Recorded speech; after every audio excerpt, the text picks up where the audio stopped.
এক মুসলিম আরেক মুসলমানের ভাই, সুখে দুঃখে একজন আরেকজনের পাশে থাকবে, তার কল্যাণ কামনা করবে, তাকে নসিহত করবে, দ্বীনের পথে পরিচালনা করার জন্য তাকে সাহায্য সহযোগিতা করবে।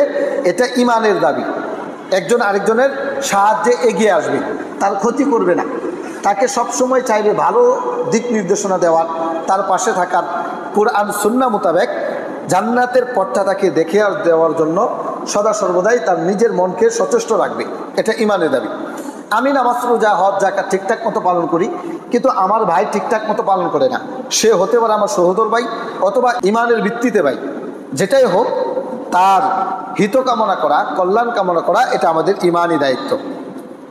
আরেকটা হাদিস শুনেন, জারির ইবনে আব্দুল্লাহ রাদিয়াল্লাহু তাআলা আনহু তিনি বর্ণনা করেছেন, বায়াতু রাসূলুল্লাহ সাল্লাল্লাহু আলাইহি সাল্লাম, আমি আল্লাহ নবী সাল্লাল্লাহু আলাইহি সাল্লাম হাতে বায়াত গ্রহণ করেছি, অঙ্গীকার করেছি এই বলে যে আলা ইকামিস সালাতি, নামাজ কায়েম করব, ওয়া ইতাই যাকাতি, আমার যদি টাকা পয়সা থাকে তাহলে আমি যাকাত আদায় করব, ওয়া নুসহি লিকুল্লি মুসলিমিন, এবং প্রত্যেক মুসলমানের জন্য কল্যাণ কামনা করব।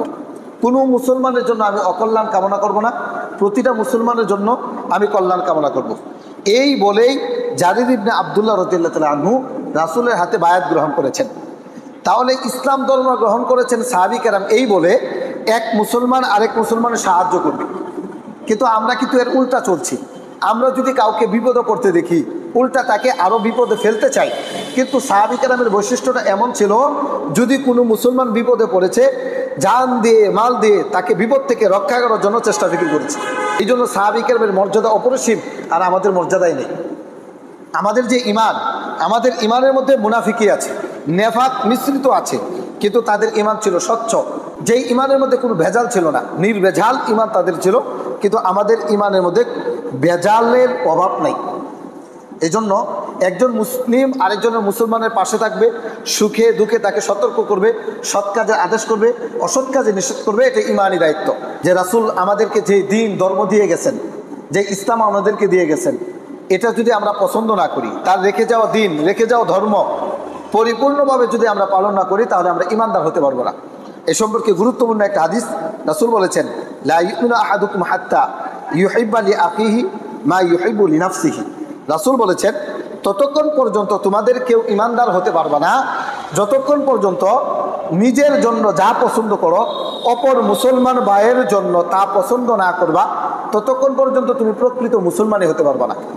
আমি পছন্দ করি আমি যেন বিপদে না পড়ি। কোনো মুসলমান এটা চায় না যে সে নিজে বিপদে পড়ুক। পাশাপাশি এটাও তার মনের মধ্যে রাখতে হবে, আমি যেমন বিপদকে অপছন্দ করি, বিপদ থেকে বেঁচে থাকতে চাই, ঈমানদার মুসলমান ভাই সেও যেন বিপদ থেকে বাঁচতে পারে, এই চিন্তা ফিকির ভিতরে রাখতে হবে।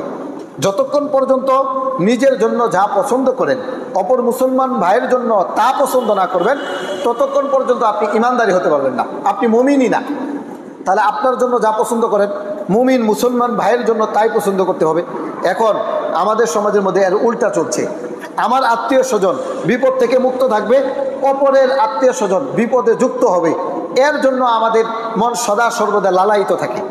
চেষ্টাই করে কিভাবে তাকে বিপদে ফেলা যায়, কিভাবে তার ক্ষতি করা যায়, তার এত অর্থ সম্পদ হয়ে যাচ্ছে, তার এত নামডাক হয়ে যাচ্ছে, কিভাবে তাকে ডাউন করা যায়, কিভাবে তাকে সমাজের মধ্যে কলঙ্কিত করা যায়, এই চিন্তা ফিকিরেই আমরা সদা সর্বদাই মগ্ন থাকি। অথচ এটা ঈমানদারদের বৈশিষ্ট্য না। ঈমানদারদের বৈশিষ্ট্য হচ্ছে নিজেও ভালো থাকবেন, যেমন এটা পছন্দ করেন নিজে ভালো থাকা, ঠিক অপর মুসলমান ভাই ভালো থাকবে এটা পছন্দ করতে হবে। যদি এর বিপরীত হয় তাহলে আপনি ঈমানদার না।